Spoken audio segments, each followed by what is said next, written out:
పరిశుద్ధ గ్రంథంలో నుంచి దినవృత్తాంతములు 2వ గ్రంథం 13వ అధ్యాయంలో కొన్ని వచనాలు మనం చదువుకుందాం.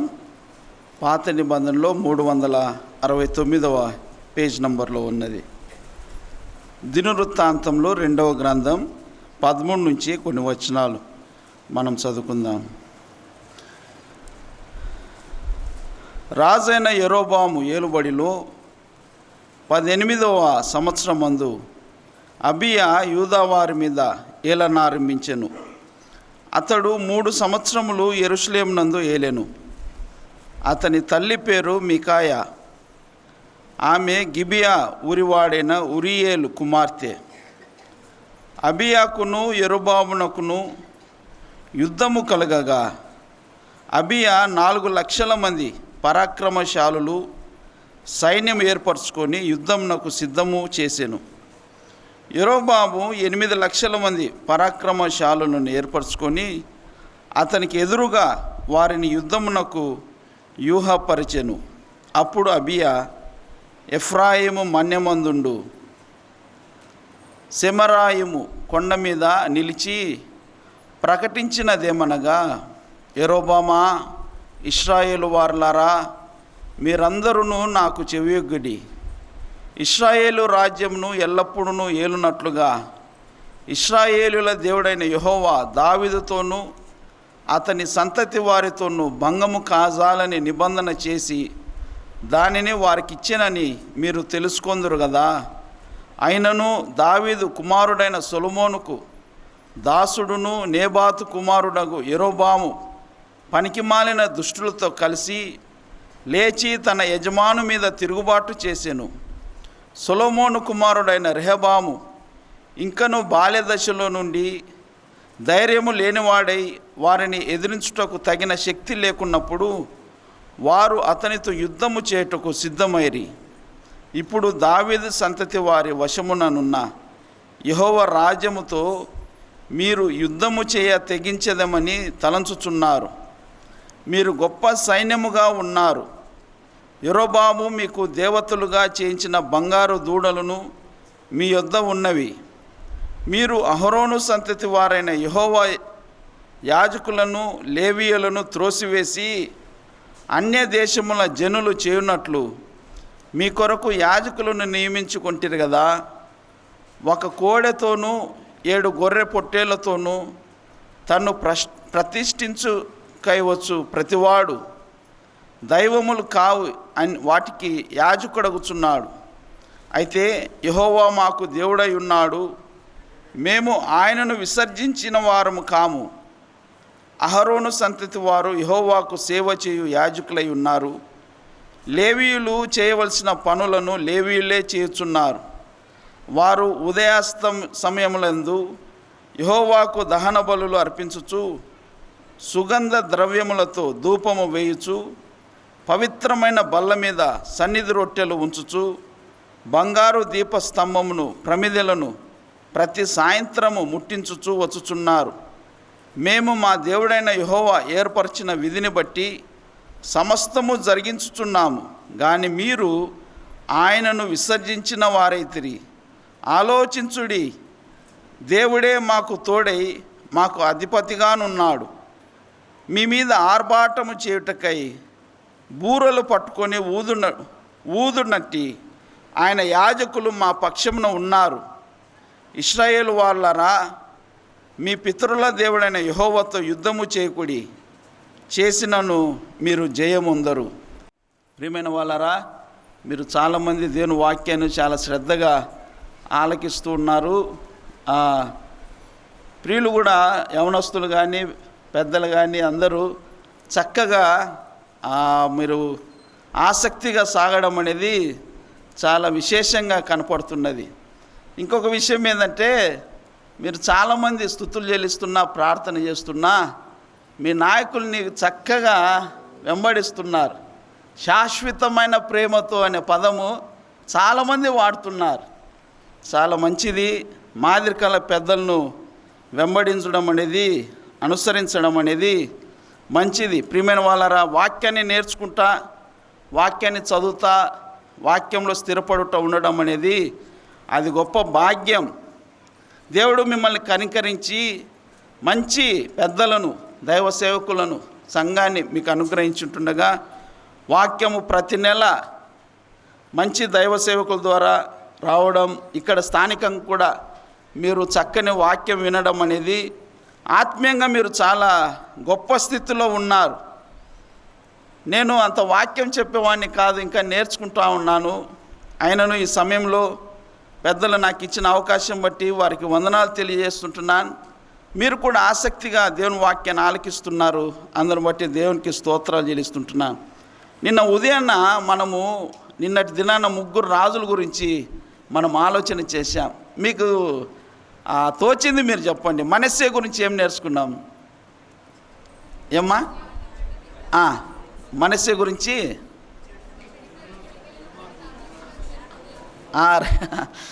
రైట్, అందరు బాగానే చెప్పిండ్రు. మనస్సే గురించి కొన్ని విషయాలు మనం నేర్చుకున్నాం. మనస్సేతో పాటు ఇంకొక రాజును కూడా, రాజు అని హిజ్కియా, ఆయన గురించి ఏమన్నా నేర్చుకున్నామా? రైట్. మధ్యాహ్నము రాజైన యెహోషాపాతు గురించి ఆలోచన చేశాం కదా. రాజైన యెహోషాపాతులో ఏమన్నా నేర్చుకున్నామా?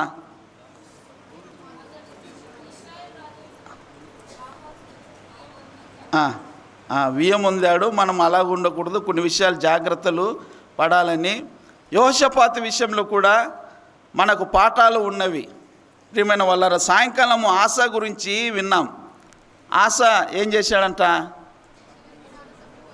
చివరి దినాల్లో తప్పిపోయిన వాడుగా మనం చూస్తుంటున్నాం. కాబట్టి ఈ రాజుల గురించి కొన్ని విషయాలన్నా మన హృదయంలో ఉంటే అవి మనకు మేలు కలుగజేస్తాయి. ఎందుకంటే మనం కూడా మనుషులం కాబట్టి పడిపోయే ఆస్కారం ఉన్నది. కాబట్టి దేవుని వాక్యం మన హృదయంలో ఉన్నప్పుడు పాపము చేయకుండా, తప్పులు చేయకుండా మనం కాపాడబడతాం. దేవుని వాక్యానికి శక్తి ఉన్నది. దేవుని వాక్యం మనల్ని కాపాడేదిగా మనం చూస్తుంటున్నాం. ప్రియమైన వాళ్ళ ఈ సమయంలో ఒక రాజుని గురించి మనం ఆలోచన చేస్తుంటున్నాం. ఆ రాజు పేరు అబియా. రాజైన అబియా, యూదా దేశం రాజు అబియా. ఈ అబియా ఎవరంటే ఆసారాజు యొక్క తండ్రి గారు.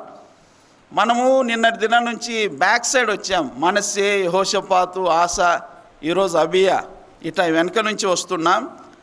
అయినను మీరు మీ ఖాళీ సమయంలో దినవృత్తాంతంలో 2వ గ్రంథాన్ని చదివి రాజైన సౌలు నుంచి, సౌలు, దావీదు, సొలొమోను, తర్వాత రెహబాము, పైన యరొబాము, ఇట్లా ఒక్కొక్క రాజు గురించి రాసుకుంటూ వెళ్ళి వారిలో పాజిటివ్ పాయింట్స్ ఏమున్నాయి, నెగిటివ్ పాయింట్స్ ఏమున్నాయి, వారి ద్వారా మనం ఏం నేర్చుకోగలం అని స్టడీ చేసుకుంటే ఆత్మీయంగా యవనస్తులకు అవి గొప్ప పాఠాలుగా మిగిలిపోతాయి. కాబట్టి మీ ఖాళీ సమయంలో ఎవరైనా స్టడీ చేస్తున్నప్పుడు దయచేసి ఈ విషయాలు కూడా గమనించి స్టడీ చేయాలని కోరుతూ ఉంటున్నాం. ప్రియమైన వాళ్ళరా, చదువుకున్న భాగంలో 13వ అధ్యాయము 2వ దినవృత్తాంతములు 13వ అధ్యాయము 1వ వచనంలో రాజైన యరొబాము ఏలుబడిలో 18వ సంవత్సరం ముందు అబియా యూదా వారి మీద ఏలను ఆరంభించెను అని చూస్తుంటున్నాం. యరొబాము ఇశ్రాయేల్ దేశానికి రాజు, అబియా యూదా దేశానికి రాజు. పైన యరొబాము ఉన్నాడు, ఇశ్రాయేల్ దేశాన్ని పరిపాలన చేసే యరొబాము. క్రింద అబియా యూదా దేశాన్ని పరిపాలన చేసే అబియా ఉన్నాడు.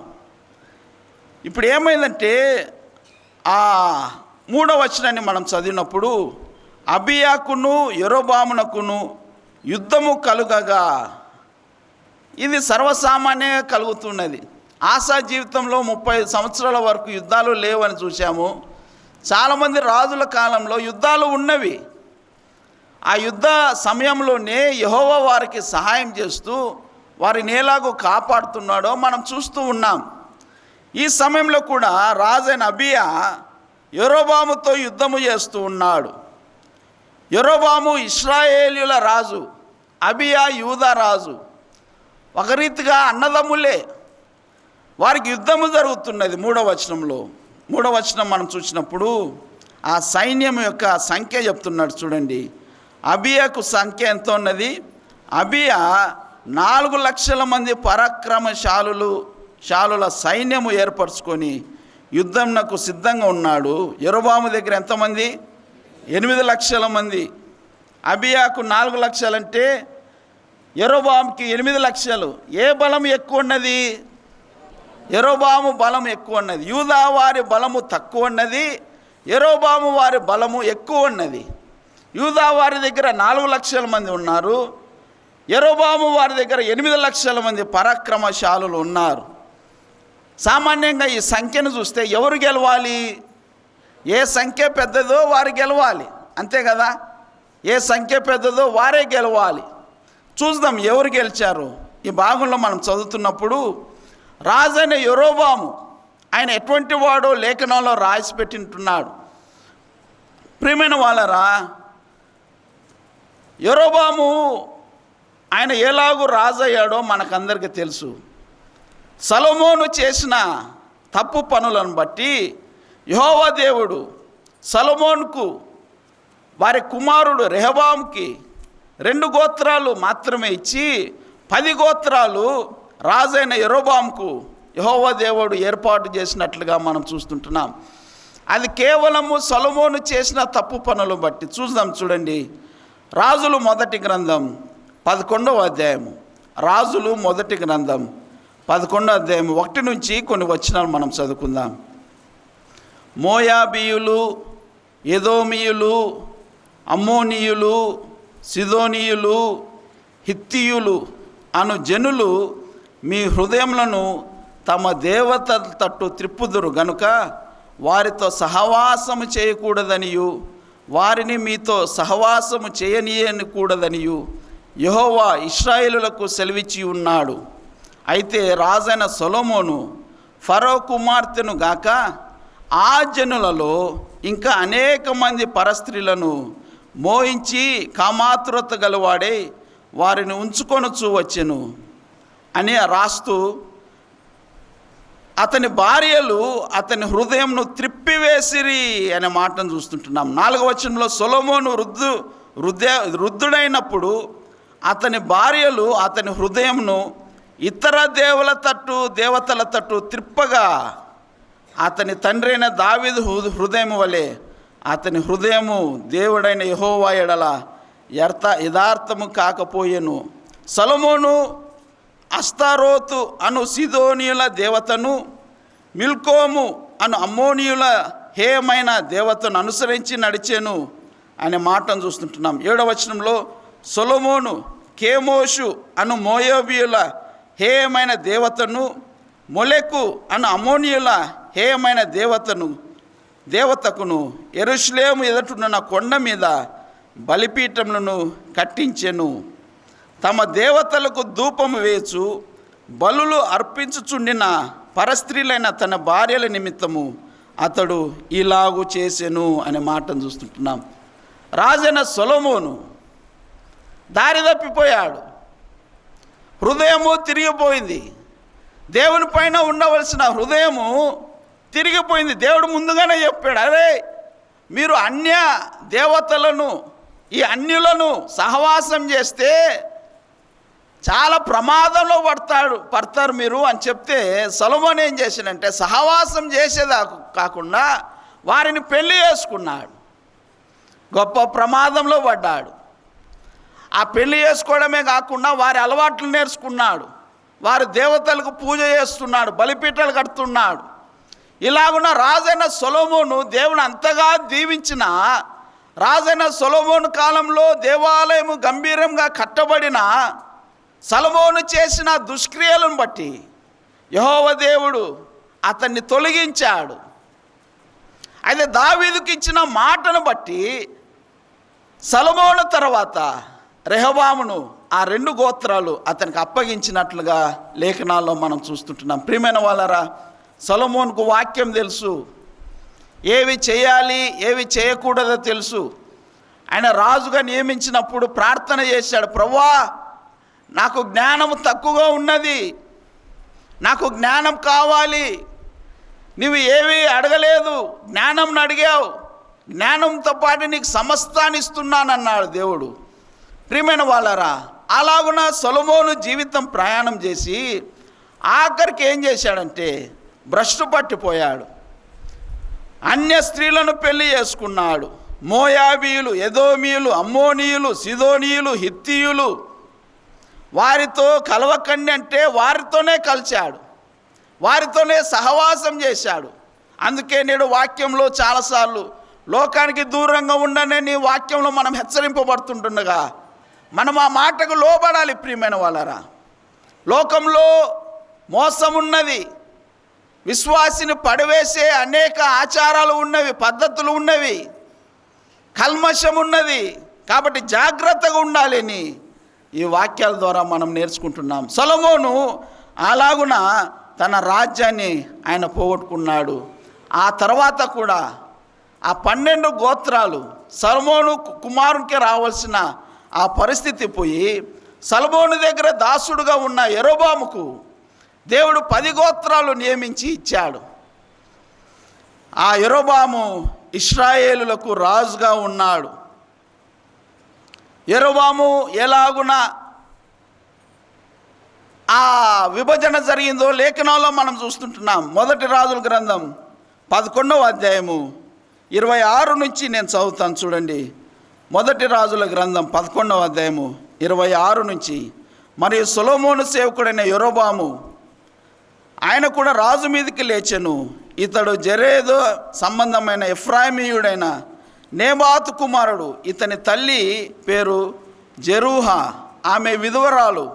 ఇతడు రాజు మీదికి లేచుటకు హేతువేమనగా సొలొమోను మిల్లో కట్టించి తన తండ్రైన దావీదుపురంనకు కలిగిన బీటలు బాగు చేయుచుండెను. అయితే యరొబాము అను ఇతడు మహాబలాఢ్యుడై ఉండగా యవనుడగు ఇతడు పని యందు శ్రద్ధ గలవాడని సొలొమోను తెలుసుకొని యోసేపు సంతతి వారు చేయవలసిన భారమైన పని మీద అతనిని అధికారిగా నిర్ణయించెను. అంతటా యరొబాము యెరూషలేము నుండి బయలు వెడలిపోగా షిలోనీయుడైన ప్రవక్తయునకు అహియా అతన్ని మార్గమందు కనుగొనెను. ప్రియమైన వాళ్ళరా, ఈ యరొబాము సొలొమోను కింద పనివాడుగా ఉన్నాడు. యవనస్తుడే, బలాఢ్యుడే, పనులు బాగా చేసేవాడే. అయితే సొలొమోను కింద దాసుడు. రాజు ఎవరు కావాలంటే దావీదు కుమారులలో రాజు రావాలి. ఈయన యరొబాము దావీదు కుమారులలో పుట్టినవాడు కాదు, సొలొమోనుకు దాసుడు. ఈ యరొబాము సొలొమోను చేసిన తప్పు పనులను బట్టి యరొబాముకు దేవుడు ఈ అవకాశం ఇస్తున్నాడు. 29వ వచనంలో ఆ ప్రవక్త అహియా అతని మార్గమందు కనుగొని అహియా క్రొత్త వస్త్రం ధరించుకొని ఉండెను. వారిద్దరూ తప్ప పొలములో మరి ఎవడునూ లేకపోయాను. అంతటా అహియా తాను ధరించుకొని ఉన్న క్రొత్త వస్త్రమును పట్టుకొని 12 తునుకలుగా చింపి యరొబాముతో ఇట్లనెను, ఈ 10 తునుకలు నీవు తీసుకొనుము. ఇశ్రాయేలీయుల దేవుడైన యెహోవా సెలవిచ్చున్నదేమనగా, జనులు నన్ను విడిచిపెట్టి అస్తారోతు అను సీదోనీయుల దేవతకు, కేమోషు అను మోయాబీయుల దేవతకు, మిల్కోము అను అమ్మోనీయుల దేవతకును మ్రొక్కి సొలొమోను తండ్రైన దావీదు చేసినట్లు నా దృష్టికి యోగ్యమైన దాన్ని చేయలేదు అంటున్నాడు. నా కట్టడలు నా విధులు అనుసరింపక నేను ఏర్పరిచిన మార్గంలో నడవక వారు ఉన్నారు కనుక సొలొమోను చేతిలో నుండి రాజ్యంను కొట్టివేసి 10 గోత్రములు నీకు ఇస్తున్నాను అన్నాడు. ప్రియమైన వాళ్ళారా, సొలొమోను రాజు జాగ్రత్తగా ఉండింటే బాగుండేది. కానీ అతడు జాగ్రత్త లేకపోగా తప్పు పనులు చేయటం బట్టి ఆ రాజ్యము ఆయన కోల్పోయినట్లుగా మనం చూస్తుంటున్నాం. యరొబాము ఆ 10 గోత్రాలకు నాయకుడిగా ఉన్నాడు. 37వ వచనం కూడా నేను చదువుతాను. మొదటి రాజుల గ్రంథం 11వ అధ్యాయము 37వ వచనం. నేను నిన్ను అంగీకరించినందున, అంటే యరొబామును, నేను నిన్ను అంగీకరించినందున నీ కోరిక అంతటి చొప్పున నీవు ఏలుబడి చేయొచ్చు ఇశ్రాయేలు వారి మీద రాజువై ఉందువు. నేను నీకు ఆజ్ఞాపించినదంతయు నీవు విని నా మార్గములు అనుసరించి నడుచుచు నా దృష్టికి అనుకూలమైన దానిని జరిగించుచు నా సేవకుడైన దావీదు చేసినట్టు నా కట్టడలను నా ఆజ్ఞలను గైకొని ఎడల నేను నీకు తోడుగా ఉండి దావీదు కుటుంబమును శాశ్వతముగా నేను స్థిరపరిచినట్లు నిన్నును స్థిరపరిచి ఇశ్రాయేలు వారిని నీకు అప్పగించేదను. వారు చేసిన క్రియలను బట్టి నేను దావీదు సంతతి వారిని బాధపరచుదును గాని నిత్యము బాధింపను. యెరొబోముతో మాట్లాడుతున్నాడు. యెరొబోమా, నీవు చక్కగా ఉంటే నిన్ను నేను బహుగా దీవిస్తాను. దావీదు కుటుంబాన్ని నేను ఎలాగో దీవించానో నిన్ను కూడా దీవిస్తాను. నీవు నా మార్గంలో నడువు, నా త్రోవలో నడువు. ఇదిగో 10 గోత్రాలు. యెరొబోము దాసునికి 10 గోత్రాలు ఇచ్చేశాడు. ఇప్పుడు యెరొబోము ఇశ్రాయేలుకు రాజుగా ఉన్నాడు. పైన ఇశ్రాయేల్ దేశం ఉంది, 10 గోత్రాల రాజ్యం. కింద యూదా దేశం ఉన్నది, 2 గోత్రాల రాజ్యం. రెహబాము, సొలొమోను కుమారుడు రెహబాము రాజుగా ఉన్నాడు. రాజైన యెరొబోము పైన, రాజైన రెహబాము కింద. అది పెద్ద దేశం, ఇది చిన్న దేశం. ఇక్కడ యూదులు ఉన్నారు, అక్కడ 10 గోత్రికులు వారు ఉన్నారు. వారిని ఇశ్రాయేలీయులు అంటున్నారు. ప్రియమైన వాళ్ళరా, ఇలాగున సాగుతూ ఉంటే ఒక దినం ఏమైందంటే యెరొబోము మనసులో ఒక ఆలోచన వచ్చింది. రాజైన యెరొబోముకు మనసులో ఒక ఆలోచన వచ్చింది. రాజులు మొదటి గ్రంథం 12వ అధ్యాయము 26 నుంచి మనం చదువుదాం. 26 నుంచి, మొదటి రాజుల గ్రంథం 12వ అధ్యాయము 26 నుంచి మనం చదివితే, ఈ జనులు యెరూషలేమునందున్న యెహోవా మందిరమందు బలులు అర్పించుటకు ఎక్కిపోవచుండినేలా ఈ జనుల హృదయము యూదారాజైన రెహబాము అను తమ యజమాను తట్టు తిరుగును. అప్పుడు వారు నన్ను చంపి యూదారాజైన రెహబామును మరలా చేరుదురు.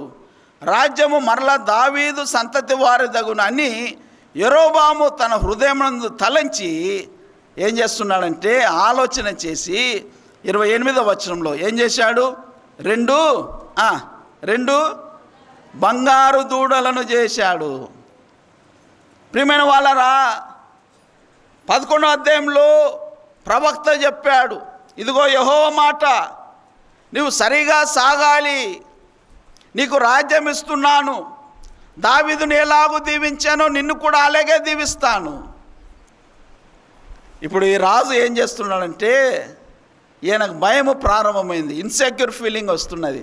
అరే, నా రాజ్యంలోని జనులు వారు యెరూషలేముకు వెళుతూ ఉంటే నన్ను మర్చిపోతారేమో, నన్ను చంపివేస్తారేమో, మరలా రెహబాము యొద్దకే వెళ్తారేమో. వారు ఎందుకు యెరూషలేముకి వెళ్తున్నారు? యెరూషలేముకి సంవత్సరానికి 3 సార్లు ఆరాధించుటకు వెళ్ళాలి, పండుగలకు వెళ్ళాలి. అవి వారికి నియామక పండుగలు. వారు అలాగున వెళుతూ ఉంటే నన్ను మర్చిపోతారేమో, నన్ను చంపివేస్తారేమో అని ఆలోచన చేసిన వాడు ఒక కార్యాన్ని చేశాడు. ఏ కార్యం? 28వ వచనంలో 2 బంగారపు దూడలు చేయించాడు. బంగారు దూడలు. బంగారు దూడ అంటేనే మనకి ఏది మతికి వస్తుంది? అహరోను చేసిన బంగారు దూడ. అహరోను చేసిన బంగారు దూడ. ఆ దూడని చేసి అహరోను ఏమన్నాడు? ఇదే దేవుడు, మిమ్మల్ని ఎక్కడి నుంచి తీసుకొని వచ్చిన దేవుడు. వాళ్ళకి ఎట్ట వస్తాయో ఆ మాటలు తెలీదు. ఐగుప్తు నుంచి తెచ్చిన వారు ఎవరు? దేవుడైన యెహోవా. దేవుడైన యెహోవా తెస్తే అహరోను ఏమన్నాడు అప్పుడు? ఇదిగో ఈ దేవుడే మనల్ని ఐగుప్తు నుంచి తెచ్చిన వాడు. ఒక బంగారు దూడ చేశాడు. ఆ బంగారు దూడను వారు ఆరాధిస్తున్నారు. ఇక్కడ కూడా రాజైన యెరొబోము 1 కాదు, ఎన్ని చేశాడు? 2 చేశాడు. కర్ణపీఠంలో 2 కనపడతాయి. ఏంటి అయ్యి? కెరూబులు చేయవలసిన వాడేమో కానీ ఇక్కడ దూడలు చేశాడు. 2 బంగారపు దూడలు చేశాడు. బంగారు దూడలు చేసి ఏమంటున్నాడు? జనులను పిలిచి 29వ వచనం, యెరూషలేమునకు పోవుట మీకు బహు కష్టం. అసలు వాళ్ళు అడగలేదు, అయ్యా యెరూషలేముకు వెళ్ళుట మాకు కష్టము, మాకేదైనా ఏర్పాటు చేయండి అని అడిగిన వారు కాదు. అది రాజు ఏమంటున్నాడంటే, యెరూషలేమునకు పోవుట మీకు బహు కష్టము, ఇశ్రాయేలు వారలారా ఏమన్నాడు? ఇశ్రాయేలు వారలారా 29వ వచనం, ఇశ్రాయేలు వారలారా ఐగుప్తు దేశంలో నుండి మిమ్మును రంపించిన మీ దేవుడు ఇవే అంటున్నాడు. దూడనా? ఐగుప్తు నుంచి రప్పించిన దేవుడు ఎవరు? ఇవే అంటున్నాడు. బంగారు దూడలు చేశాడు, ఇవే అంటున్నాడు. ఐగుప్తు దేశం నుంచి రప్పించిన దేవుడు ఇవే అని చెప్పి ఏం చేశాడు? ఒకటి ఎక్కడ పెట్టాడు? బేతేలు నందు ఒకటి పెట్టాడు, ఇంకోటి దానులో పెట్టాడు. దాని వరకు రెంటిలో ఒక దానిని జనులు పూజించటం వలన రాజు చేసిన కార్యము ఏమైంది? పాపమునకు కారణమాయను. దూడలు పెట్టాడు, ఒకటి బేతేలులో ఒకటి దానులో. ఇవే దేవుడు అంటున్నాడు. మీరు యెరూషలేముకు వెళ్ళేది కష్టం, యెరూషలేమునకు వెళ్ళకండి.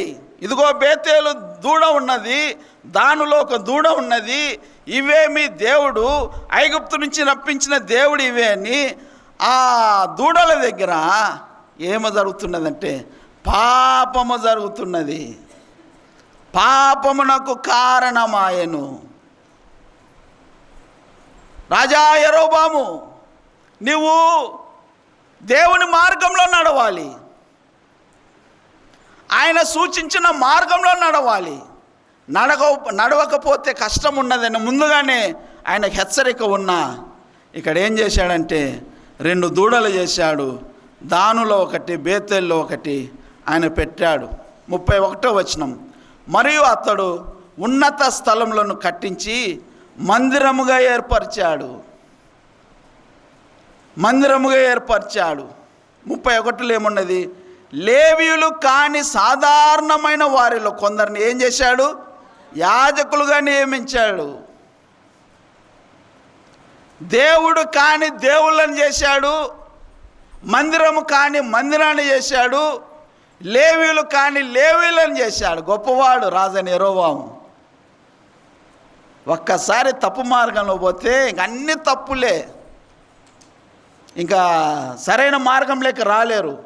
తప్పు ఒక్కటి చేయని మళ్ళుకున్నారు అనుకోండి, వరుసగా ఇక్కడ చూడండి, రాజు ఏం చేశాడంటే దేవుడు కాని దేవుళ్ళని చేశాడు, మందిరం కాని మందిరాన్ని కట్టాడు, లేవీయులు కాని లేవీయులను ఏర్పాటు చేశాడు, యాజకులు కాని యాజకుల్ని ఏర్పాటు చేశాడు.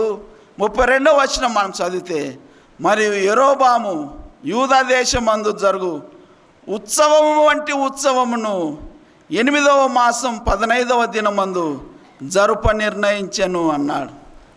ఉత్సవము కాని ఉత్సవము, పండుగ కాని పండుగ, అన్నీ స్వంతగా చేస్తూ ఉన్నాడు.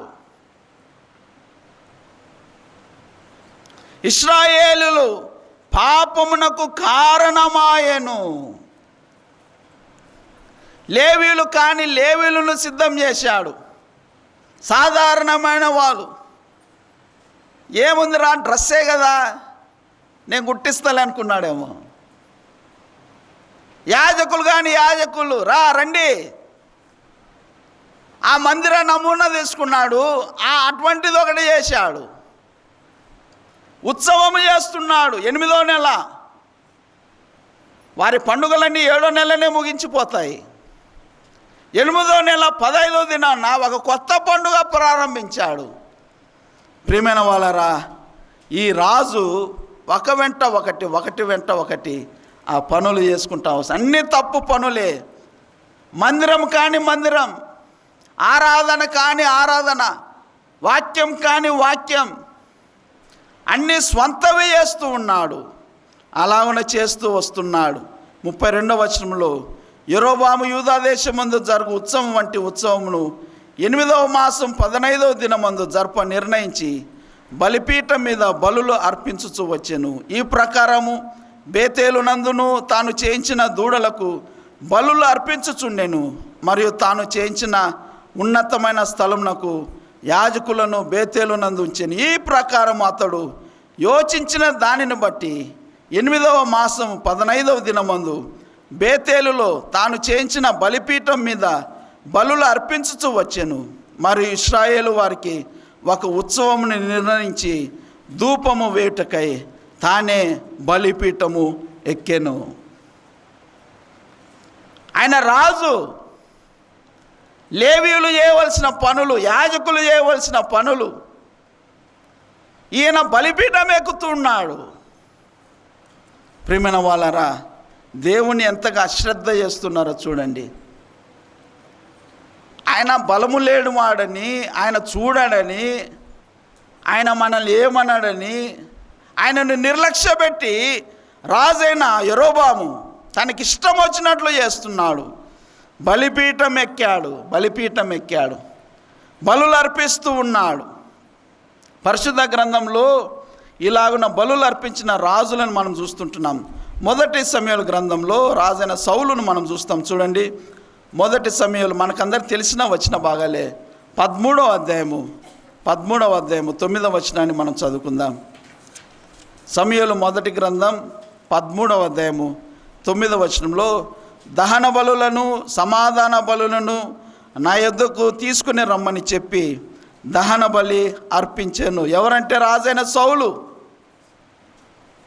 ఆ తర్వాత సమూయేలు వచ్చి చాలా ఘోరంగా మాట్లాడుతున్నాడు సౌలుని. బలి అర్పించే పని లేవీయులది, యాజకులది. దాని వద్దకు నీవు వెళ్ళకూడదు, ఎలాగూ చేశావు. ఇప్పుడు రాజైన యెరోబాము 2వ దినవృత్తాంతం 26వ అధ్యాయంలో ఒక రాజు కూడా అదే పని చేస్తున్నాడు. చూడండి, 2వ దినవృత్తాంతంలో 26వ అధ్యాయము 16 నుంచి మనం చదువుకుందాం. 26:16 నుంచి. అయితే అతడు స్థిరపడిన తర్వాత, అంటే రాజైన ఉజ్జియా స్థిరపడిన తర్వాత అతడు మనస్సున గర్వించి చెడిపోయాను. అతడు ధూపపీఠం మీద ధూపము వేటుకై యెహోవా మందిరంలో ప్రవేశించి తన దేవుడైన యెహోవా మీద ద్రోహము చేయగా యాజకుడైన అజర్యాయు అతనితో కూడా ధైర్యవంతులైన యెహోవా యాజకులు 80 మంది అతని వెంబడి లోపలికి పోయిరి. వారు రాజైన ఉజ్జియాను ఎదిరించి, ఉజ్జియా, యెహోవాకు ధూపము వేయుటకై ప్రతిష్ఠింపబడిన అహరోను సంతతి వారైన యాజకులు పనియే గాని నీ పని కాదు. పరిశుద్ధ స్థలంలో నుండి బయటికి పొమ్ము, నీవు ద్రోహము చేసి ఉన్నావు. దేవుడైన యెహోవా సన్నిధిని ఇది నీకు ఘనత కలుగ చేయదని చెప్పగా ఉజ్జియా ధూపము వేయుటకు ధూపార్తిని చేత పట్టుకొని రౌద్రుడై యాజకుల మీద కోపము చూపెను. యెహోవా మందిరంలో ధూపపీఠము ప్రక్క అతడు ఉండగా యాజకులు చూచుచునే ఉన్నప్పుడు అతని నొసట కుష్ఠరోగము పుట్టెను. అయ్యా, ఇది యాజకుల పని, అహరోను సంతతి వారి పని, ఇలాగ నువ్వు చేయకూడదు అని హెచ్చరిస్తున్నా ఆయన రౌద్రులయ్యాడు, కోపగించుకున్నాడు, అన్నవారిని అరుస్తూ ఉన్నాడు. వారు చూచుచున్నగానే ఆ నొసట పైన కుష్ఠరోగం ప్రారంభమైంది.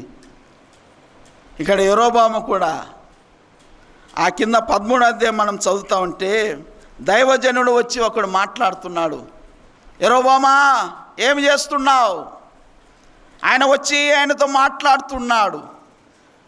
మొదటి రాజుల గ్రంథం 13వ అధ్యాయము 1 నుంచి మనం చదివినప్పుడు, అంతటా దైవజనుడు ఒకడు యెహోవా చేత సెలవు నుండి యూదా దేశం నుండి బేతేలుకు వచ్చెను. ధూపము వేటుకై యెరోబాము ఆ బలిపీఠం వద్ద నిలిచి ఉండగా ఆ దైవజనుడు యెహోవా ఆజ్ఞ చేత బలిపీఠం నాకు ఈ మాట ప్రకటన చేస్తున్నాడు. ఏమని ప్రకటన చేస్తున్నాడంటే, బలిపీఠమా, బలిపీఠమా, యెహోవా సెలవిచ్చినదేమనగా దావీదు సంతతిలో యోషియా అను ఒక శిశువు పుట్టును. నీ మీద ధూపము వేసిన ఉన్నత స్థలము యొక్క యాజకులను అతడు నీ మీద అర్పించును. అతడు మనుష్య శల్యములను నీ మీద దహనము చేయును. ఈ బలిపీఠం బద్దలైపోయి దాని మీదనున్న బుగ్గి ఒలిక్కిపోవుటయే యెహోవా ఇచ్చు సూచన అని చెప్పి ఆ దినమున ఆ ప్రవక్త సూచన ఒకటి ఇచ్చెను. బేతేలు నందున్న బలిపీఠం గురించి ఆ దైవజనుడు ప్రకటించిన మాట రాజైన యెరోబాము విని బలిపీఠం మీద నుండి తన చెయ్యి చాపి వానిని పట్టుకొనిమని చెప్పగా అతడు చాపిన చెయ్యి ఎండిపోయేను అనే మాటను చూస్తుంటున్నాం. ప్రియమైన వాళ్ళరా, చేయకూడని పని ఏది చేయకూడదో దేవుని ఇంటిలో రాజు ఎలాగ ప్రవర్తించడంలో ఆ మతి తప్పి చేసిన పనులను బట్టి రాజైన సౌలు దేశాన్ని పోగొట్టుకున్నాడు, రాజ్యాన్ని పోగొట్టుకున్నాడు. ఉజ్జియా నొసట పైన కుష్ఠరోగం ప్రారంభమైంది. రాజైన యెరోబాము చెయ్యి ఎండిపోయింది. దేవునితో ఆటలాడుతున్నారు. వాక్యం వినండి, వాక్యానుసారంగా జీవించండి, వాక్యము ఇలాగున్నది, నువ్వు బాధ్యత గల వ్యక్తివి, నువ్వు జాగ్రత్తగా ఉండాలి, నిన్ను రాజుగా చేశాను, నీకు రాజ్యం ఇచ్చాను, నువ్వు ఇలాగ ఉండాలంటే వారు నా ఇష్టం అంటున్నారు. అక్కడ నా ఇష్టం జరగదు, అక్కడ దేవుని ఇష్టం జరగాలి. యెరోబాము చేయి ఎండిపోయింది. అయ్యో కేకలు పెడుతున్నాడు, అయ్యా ప్రార్థన చేయ, నా చేయి బాగా ఎత్తడు, ప్రార్థన చేయ అంటున్నాడు. ఆ దైవజనుడు ప్రార్థన చేసిన తర్వాత ఆ చేయి బాగైంది. ఇవన్నీ చూస్తూ ఉన్నాడు. చూస్తూ ఉన్నా కూడా వారు దేవుని విసర్జిస్తూ ఉన్నారు. వారి కళ్ళ ముందే ఇన్ని గొప్ప ఆశ్చర్యకార్యాలు వారు చూస్తున్నా దేవుడంటే చాలా చులకనగా ఉన్నారు. లేవీలు కానీ లేవీలను సిద్ధం చేశాడు, మందిరం కానీ మందిరాన్ని సిద్ధం చేశాడు, ఆరాధన కానీ ఆరాధన సిద్ధం చేశాడు. యెరూషలేము వద్దు, బేతేల్లో దానిలో ఇలాగున్న అన్ని ఏర్పాట్లు చేస్తున్నాడు. ప్రజలను దేవుని వైపు నడవలసిన వాడు, దేవుని వైపు త్రిప్పవలసిన వాడు. అలనాడు సొలొమోను ప్రజలను హింసించాడని రెహబాము రాజైన తర్వాత ఆ రాజ్యంలో ఉన్న వారందరూ రెహబాము దగ్గరికి వెళ్ళారు. అయ్యా, మీ తండ్రి బహుగా మమ్మల్ని హింస పెట్టాడు, బౌరులు మోపించాడు, నువ్వేం చేస్తావు, మమ్మల్ని కనికరిస్తావా అని అడిగినప్పుడు నేను 3 దినాల తర్వాత చెప్తానన్నాడు. ఆ అడిగిన వారిలో, రాజుని విన్నవించుకున్న వారిలో యెరోబాము కూడా ఉన్నాడు. ప్రజల పక్షాన మాట్లాడిన వాడు. అక్కడ ఉండి రాజుతో మాట్లాడిన ఈ భాగంలో మనం చూసినప్పుడు వారు పోతారేమో, నా రాజ్యం పోతుందేమో, వారు రెహబాము వెంట వెళ్తారేమో, వారు యెరూషలేముకి ఏటంటే వెళ్తే నన్ను మర్చిపోతారేమో, నన్ను చంపివేస్తారేమో, అటువంటి ఆలోచన చేసుకొని రాజైన యెరోబాము తప్పుదారిలో వెళ్తున్నాడు. కింద వచనాలు మనం చదువుతూ వస్తే, కుమారుడు మరణకరమైన వ్యాధి వచ్చింది. రాజైన యెరోబాము భార్యను పంపించాడు, మారువేషంలో పంపించాడు. ఆమె ద్వారం దగ్గరికి వస్తేనే ఆ దైవజనుడు విషయాలన్నీ చెప్పేశాడు. అమ్మా, ఏమీ ప్రయోజనం లేదు, నువ్వు వెళ్ళు. యెరోబాము రాజు చాలా దుర్మార్గంగా ప్రవర్తించాడు, హేయమైనవి చేస్తున్నాడు, లేవీయులు చేయవలసిన పని ఆయన చేస్తున్నాడు, బలిపీఠాలను కట్టించాడు, దూడలు చేశాడు. యెహోవాయే దేవుడై ఉండవలసిన ఆ దేశంలో 2 దూడలు చేసి ఇవేమి దేవుడు అంటున్నాడు. ఏమీ లేదు, నీ కుమారుడు చనిపోతాడని చెప్పాడు. ఇంటికి వెళ్ళిన తర్వాత కుమారుడు కూడా చనిపోయాడు. రాజైన యెరోబాము తప్పు మార్గంలో ఆయన నడుస్తూ ఉన్నాడు. ప్రియమైన వాళ్ళరా, ఇశ్రాయేలు 10 గోత్రాలకు నాయకుడు, బాగుగా పరిపాలన చేయవలసిన వాడు, దేవునికి అనుకూలంగా, దేవుని మాటలకు అనుకూలంగా ఆయన నడవలసిన ఆ రాజు తప్పిపోయాడు. దూడలు చేశాడు, బంగారు దూడలు చేశాడు, విగ్రహారాధన చేస్తున్నాడు. చూడండి, విగ్రహారాధన. ప్రకటన గ్రంథంలో 21వ అధ్యాయము 8వ వచనంలో ఏమని రాస్తున్నాడంటే, పిరికివారును, అవిశ్వాసులను, అసహ్యులను, నరహంతకులను, వ్యభిచారులను, మాంత్రికులను, విగ్రహారాధికులను అంటున్నాడు. వీరందరూ అగ్నిగంధకములతో మండు గుండంలో పాలు పొందుదురు. ఇది 2వ మరణం. 2వ మరణాన్ని సమకూర్చుకుంటున్నాడు రాజు. ఆ రాజు వల్ల ఆ దేశంలో పాపము విస్తరిస్తూ ఉన్నది. యోహాను రాసిన పత్రికలో, మొదటి పత్రిక 5వ అధ్యాయము ఆఖరి వచనం ఏమంటున్నాడంటే, చిన్నపిల్లలారా విగ్రహముల జోలికి పోకుండా జాగ్రత్తగా ఉండుడి. బంగారు దూడలు చేశాడు, ఇవే మీ దేవుళ్ళు అంటున్నాడు. ప్రియమైన వాళ్ళారా, విగ్రహాలు, మన కుటుంబాలు విగ్రహాలు, దేవుని కన్నా వాటికి ఎక్కువ స్థానం ఇస్తే అవే విగ్రహాలు అంటున్నాడు. మనము ఆయన్నే ప్రేమించాలి, ఆయనకే మొదటి స్థానం ఇవ్వాలి. అపోస్తలుడైన పౌలు కొరింథీయులకు రాస్తూ మొదటి పత్రికలో 10వ అధ్యాయం 4వ వచనంలో కూడా ఇదే మాట చెప్తున్నాడు. చూడండి, అపోస్తలుడైన పౌలు కొరింథీయులకు రాసిన మొదటి పత్రిక 10వ అధ్యాయము 14వ వచనంలో అంటున్నాడు, కాబట్టి నా ప్రియులారా విగ్రహారాధనకు దూరముగా పారిపోండి అంటున్నాడు. విగ్రహారాధన, రాజైన యెరోబాము విగ్రహారాధన ప్రోత్సహిస్తున్నాడు. 2 దూడలు చేశాడు, వాటికి పూజ చేయమంటున్నాడు. అటువంటి రాజు ఇప్పుడు ఏం చేస్తున్నాడంటే యూదాపైకి యుద్ధానికి వచ్చాడు. మొదటిది 2వ దినవృత్తాంతంలో 13వ అధ్యాయంలో ఆ విషయాన్ని మనం చదువుతుంటున్నాం. 3వ వచనంలో అబియాకును యెరోబామునకు యుద్ధము కలుగగా అబియా 4 లక్షల మంది పరాక్రమశాలుల సైన్యం ఏర్పరచుకొని యుద్ధమునకు సిద్ధము చేశాను. యెరోబామును 8 లక్షల మంది పరాక్రమశాలను ఏర్పరచుకొని అతనికి ఎదురుగా వారిని యుద్ధమునకు వ్యూహపరిచెను. అప్పుడు అబియా ఎఫ్రాయిము మన్యమందుండు సెమారాయిము కొండ మీద నిలిచి ఆయన ప్రకటన చేస్తున్నాడు. రాజైన అబియా, యూదా దేశపు రాజు, ఒక ఎత్తైన కొండపై ఎక్కి కేక పెడుతున్నాడు.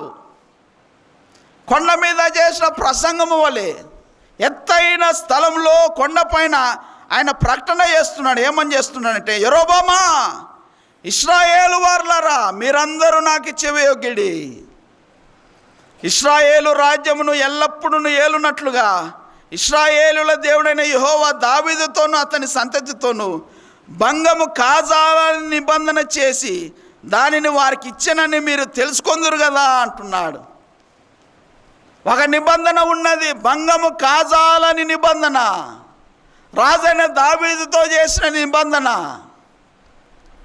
అది భంగము కాదు. స్థిరముగా దావీదు కుటుంబంలో ఒకరు రాజుగా ఉంటారు. అది మీకు తెలుసు కదా. మీరెవరు? మీరు దావీదు కుటుంబీకులు కాదు. ఇక్కడ ఉన్నవారు దావీదు కుటుంబీకులు. భంగము కాజాలని నిబంధన ఉన్నది.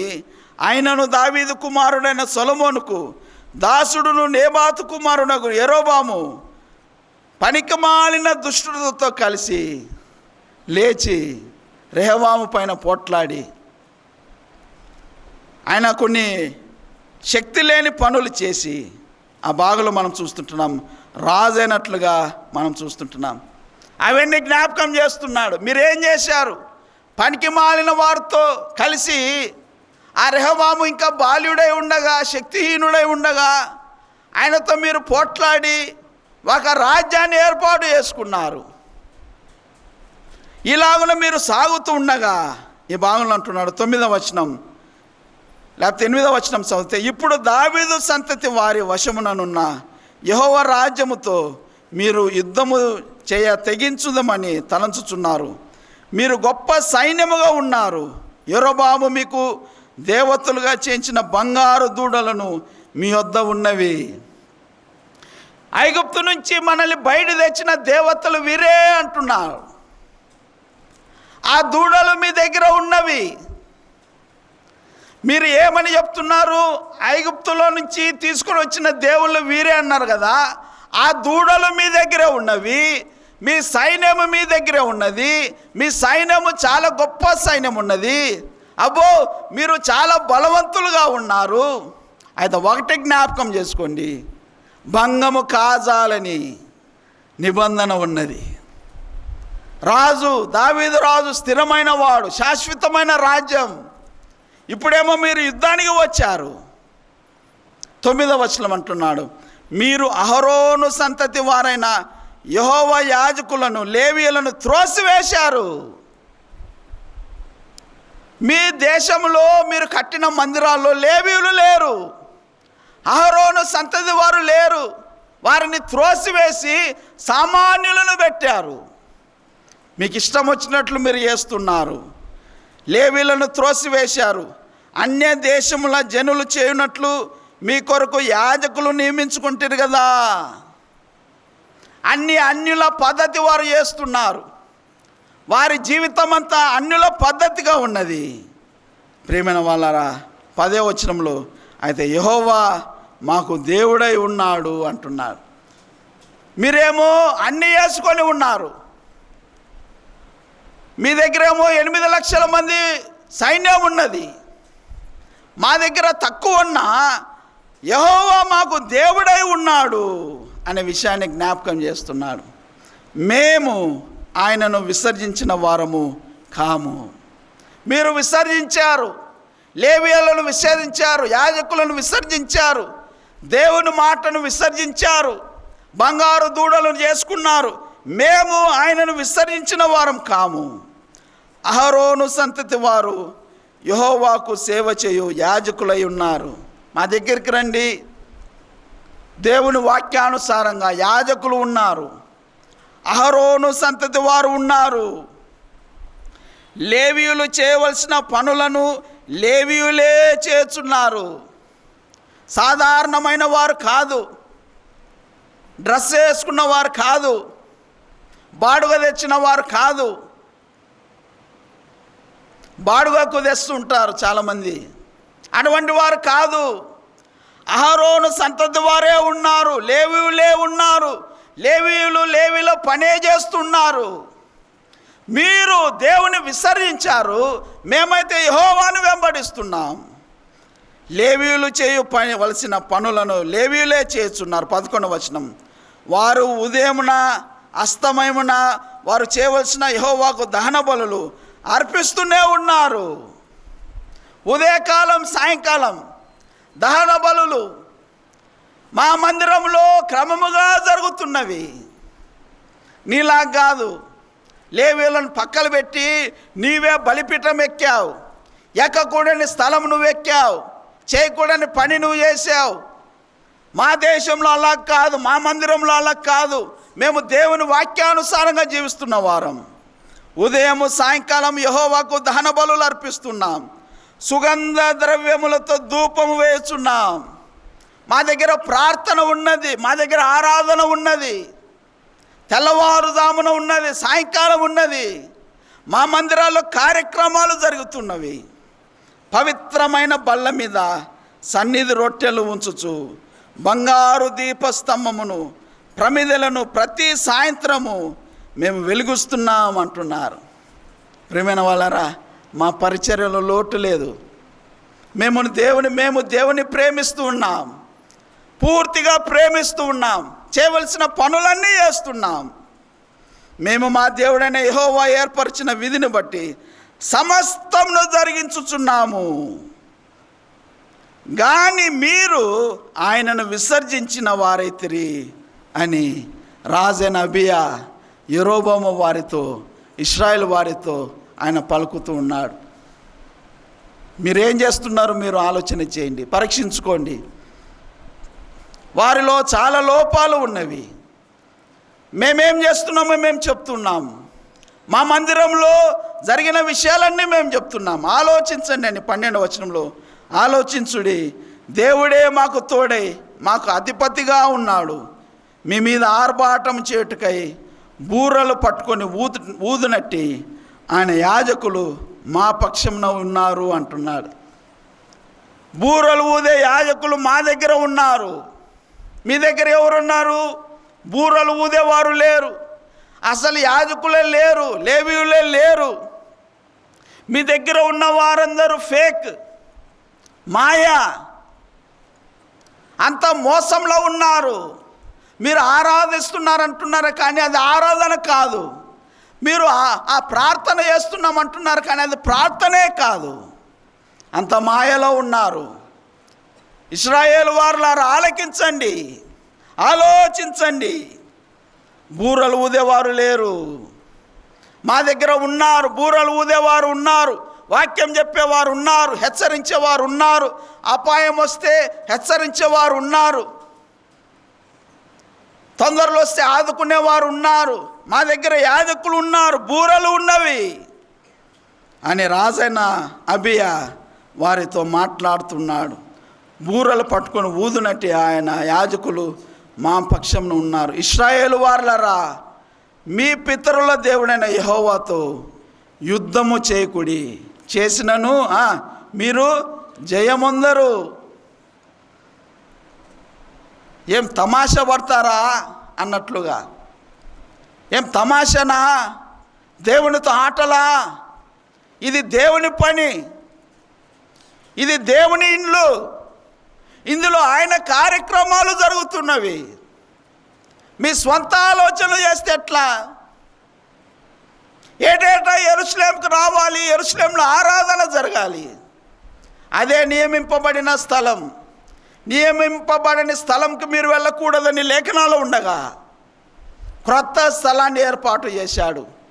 క్రొత్త ఆరాధన, క్రొత్త పండుగ, అన్ని క్రొత్తవి తన సొంతవి చేసుకొని వారు అలాగనే జీవిస్తూ ఇప్పుడు అబియా పైకి, యూదా దేశం పైకి యుద్ధానికి వచ్చారు. అందుకే అంటున్నాడు రాజుని యెరోబాము, అబియా, మీ పితరుల దేవుడైన యెహోవాతో యుద్ధము చేయకుడి, చేసినను మీరు జయముందరు.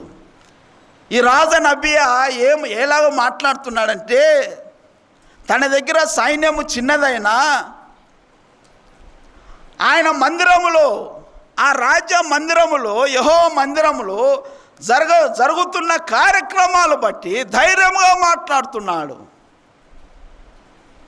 ప్రియమైన వాళ్ళరా, మనము అల్పులమైన కొద్దివారమైన దేవుని పని యందు శ్రద్ధ కలిగిన వారమే ఉంటే, ఆసక్తి కలిగి క్రమముగా మందిరానికి వచ్చి పనులు చేస్తూ ఆయన పనిలో మనం ముందుకు సాగితే అదే బలము, అదే శ్రేష్టమైనది. సైన్యము కాదు. కొందరు గుర్రాలు, కొందరు రథాలని గర్వించేవారు ఉన్నారు, అతిశయపడేవారు ఉన్నారు. మనమైతే ఆయన నామను బట్టి అతిశయపడుతుంటున్నాం. ఈ భాగంలో మనం చూసినప్పుడు మీరు జయముందరు అంటున్నాడు. 13వ వచనం చదివితే, యెరోబాము వారి వెనుకటి భాగమందు మాటుగాండ్రును కొందరు ఉంచి సైన్యము యూదా వారికి ముందును మాటుగాండ్రు వారికి వెనుకను ఉండునట్లు చేశాను. ఉన్నట్లే ఉండి రాజైన అబియా మాట్లాడుతూ ఉండగా యెరోబాము సైన్యం, యూదా వారి సైన్యం చుట్టూ నిలబడిపోయారు. మాటుగాండ్రు ఉన్నారు, దాంకోని ఉన్నారు, కొట్టేదానికి ఉన్నారు, చంపేదానికి ఉన్నారు, ముందు ఉన్నారు, వెనకలో ఉన్నారు. విశ్వాసులమైన మనకు కూడా ముందు ఉంటారు, వెనకలో ఉంటారు. సాతానుడు ఆ పనులు చేస్తూ ఉంటాడు. మన చుట్టూ వాడు ఉంటాడు. ఈ భాగంలో మనం చూసినప్పుడు వెనుకటి భాగం, ముందు భాగం. ఫిలిప్పీ పత్రికలో ఒక మాట చదువుకుందాం. మనకందరు తెలిసిన మాటనే. ఫిలిప్పీలు అపోస్తలుడైన పౌలు ఫిలిప్పీలకు రాసిన పత్రిక 3వ అధ్యాయము 13వ వచనం ఒక సహోదరుడు చదవండి. అపోస్తలుడైన పౌలు ఫిలిప్పీకి రాసిన పత్రిక 3వ అధ్యాయము 13వ వచనం. సహోదరులారా, నేను ఇదివరకే పట్టుకొని ఉన్నానని తలంచుకొనను, అయితే ఒకటి చేస్తున్నాను. ఏం చేస్తున్నాడు? వెనక ఉన్నవి మరిచి ముందున్న వాటి కొరకై వేగిరపడుచు. సాతానుడు ఏం చేస్తాడు? వాడు మనల్ని ముందుకు పోనీయాడు. వెనకున్నవి మరిపియాడు. పౌలు భక్తుడు ఏమన్నాడంటే, వెనకున్నవి మర్చిపోండి అంటున్నాడు. ఆ సాతానుడు మన వెనకలకు వచ్చి వెనకల జరిగినవన్నీ, పాతవన్నీ వాడు జ్ఞాపకం చేస్తూ ఉంటాడు. అయితే దేవుని వాక్యం ఏం చెప్తున్నది? వెనక ఉన్నవి మర్చి. సాతానుడు, యెరోబాము సైన్యం వెనకటి భాగమున మాటుగాండ్రును పెట్టాడు. సైన్యము యూదా వారికి ముందును మాటుగాండ్రును ఆయన పెట్టినట్లుగా మనం చూస్తుంటున్నాం. మత్తయి సువార్త 6వ అధ్యాయము 34వ వచనం కూడా మనం చదువుదాం. మత్తయి సువార్త 6వ అధ్యాయము 34వ వచనం. తీసిన వారు చదవండి. 6వ అధ్యాయము 34వ వచనం. రేపటిని గురించి చింతింపకుడి, రేపటి దినము దాని సంగతుల గురించి చింతించును. ఏ నాటికి ఆ నాటికే చాలు. ముందు అవసరంలే, వెనక అవసరంలే. వెనక ఉన్నవన్నీ మర్చిపోండి. ముందు ఏం జరుగుతుందో చింత మీకు అవసరం లేదు. సాతానుడు ఏం చేస్తాడంటే వాడు మాటుగాండ్రను పెడతాడు. మన ముందు, మన వెనకాల, మన చుట్టూ పెడతాడు. ఎటు తోచని పరిస్థితులు వాడు కలగజేస్తాడు. అలాగున ఉంది ఆ పరిస్థితి. 14వ వచనం. యూదావారు తిరిగి చూచి యోధులు తమకు ముందును వెనకను ఉన్నట్లు తెలుసుకొని వారు ఏం చేశారు? ఏం చేశారయ్యా? ఎవరికి ప్రార్థన చేశారు? యెహోవా ఆడుంటాడు. ఇప్పుడు చూడండి, ఆడ ముందు సైన్యం ఉంది, వెనకాల సైన్యం ఉంది, చుట్టూ సైన్యం ఉంది. వారు చుట్టూ మాటు వేశారు. ఖాళీగా ఉన్న స్థలం ఏది? పై స్థలం ఖాళీగా ఉంది. పైన ఎవరున్నారు? దేవుడు ఉన్నారు. ఎవరే కానీ ప్రార్థన ఆపలేరు ప్రియమైన వాళ్ళారా. అది ఎంత పెద్ద సైన్యమైనా, ఎన్ని శోధనలైనా, శ్రమలైనా, ఎన్ని ప్రభుత్వాలైనా, ఎంత పెద్ద సైన్యమైనా వారు చుట్టూ సమకూడతారేమో, కానీ మనల్ని దేవునికి ప్రార్థన చేసి ఈ అడ్డు వారు వేయలేరు. రాజనబియా ఆ సైన్యం ఏం చేశారంటే వారు యెహోవాకు ప్రార్థన చేస్తున్నారు. చుట్టూ సైన్యం ఉన్నది, 8 లక్షల మంది, మేమేమో 4 లక్షల మంది. వారి సైన్యం పెద్దది. ఇప్పుడు వారు ప్రార్థన చేస్తున్నారు. అంతేకాదు, యాజకులు ఏం చేశారు? బూరలు ఊదుతున్నారు. ఎరికో గోడలు పడిపోవాలంటే అక్కడ ఏం ఊదారు? బూరలు ఊదారు. జనులు ఆర్భాటించారు.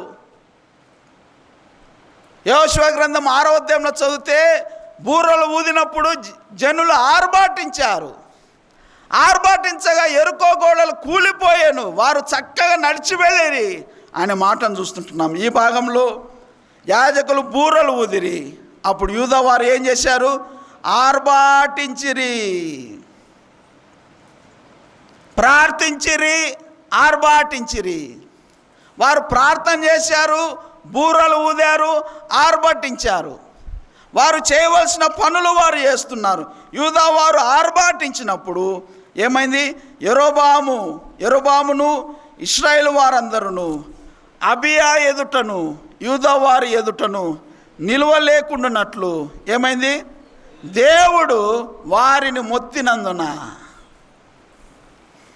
ప్రార్థన చేశారు వీరంతే, బూరలు ఊదారు వీరంతే, ఆరబట్టించారు వీరంతే. మొత్తినవాడు ఎవరు? దేవుడే. మనం చేయవలసిన పనులు మనం చేస్తే ప్రియమైన వాళ్ళరా, దేవుడు చేయవలసిన పనులు ఆయన చేస్తాడు. ఈ భాగంలో ఆయన మొత్తినందున వారందరూ యూదా వారిని వదిలిపెట్టి వారు పారిపోయినట్లుగా మనం చూస్తుంటున్నాం. ఆ స్థలంలో ఇంచుమించు 5 లక్షల మంది వారు చనిపోయారు. చిన్న సైన్యమే, కానీ వీరి యొద్ద ఎవరున్నారంటే దేవుడు ఉన్నాడు. మా దేవుడు మాతో ఉన్నాడు. మా మందిరంలో మా దేవునికి ఘనత ఉన్నది. మా మందిరంలో దేవునికి మహిమ ఉన్నది. మా మందిరంలో ఆయనకు ఇష్టమైన కార్యక్రమాలు జరుగుతున్నవి. మీ మందిరంలో అవి లేవు. మీ మందిరంలో పాపం ఉన్నది. మీ మందిరంలో లేవీలు కాని లేవీలు ఉన్నారు, యాజకులు కాని యాజకులు ఉన్నారు, ధర్మశాస్త్రం కాని ధర్మశాస్త్రం, పండుగ కాని పండుగ, అన్నీ మీ ఇష్టమైనటివి పెట్టుకున్నారు. మా మందిరంలో అది కాదు. యాజకులు ఉన్నారు, లేవీయులు ఉన్నారు, వారు చేసే పనులు వారు చేస్తున్నారు. దీపవృక్షం వెలుగు ఇస్తున్నది. సన్నిధి రొట్టెలు బల్లలపైన రొట్టెలు ఉన్నవి. అబ్బో, ధూపం ఉన్నది. అన్ని కార్యక్రమాలు, ఉదయం దహన బలులు, సాయంకాలం దహన బలులు మెండుగా, దండిగా, ఆసక్తిగా మా మందిరంలో సాగుతున్నది. వారు అలాగున సాగుతున్నప్పుడు దేవుడు వారి పక్షాన యుద్ధం ఆడాడు. వారు చేసిన ప్రార్థన, వారు చేసిన ఆర్భాటము, వారు చేసిన బూర ఊదుట, వీటన్నిటి ద్వారా గొప్ప విజయము వారు కన్నులారా చూచినట్లుగా మనం చూస్తుంటున్నాం.